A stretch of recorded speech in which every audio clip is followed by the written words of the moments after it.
बहुते बुझाइल छोड़िए के गईले। अच्छा जब हमारा के रखल कुआर पिया बोलू काहे कइले। जब नैहर में रखलिया पिया बोलू काहे कइले।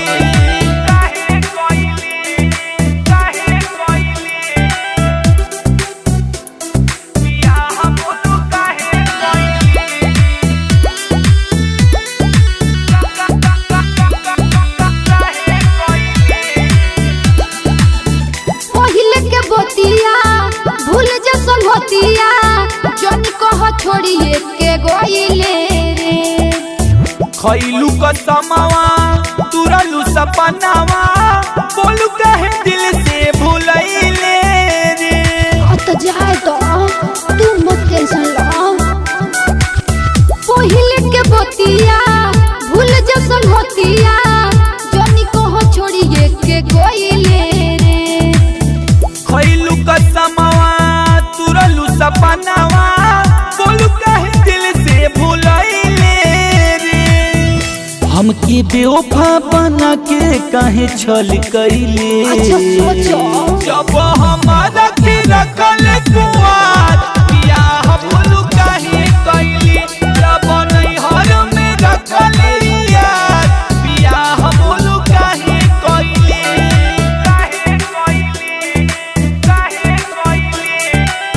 Recording by Sai films Ramkola.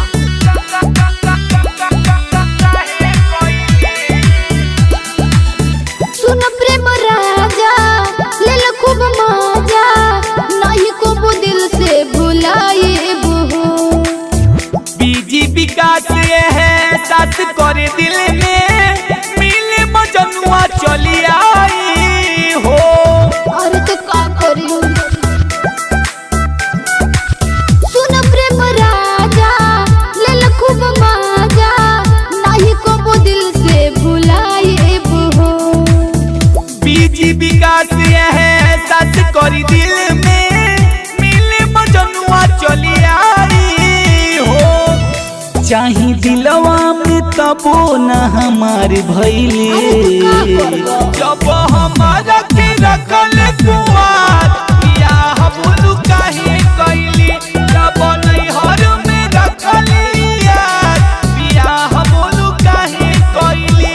जानू काहे हो गइल तू बहल हो बाबुर लागल बतिया ई कहल हो। ओह दिन बहुते बुझाइल छोड़िए के गईले। अच्छा जब हमारा के रखल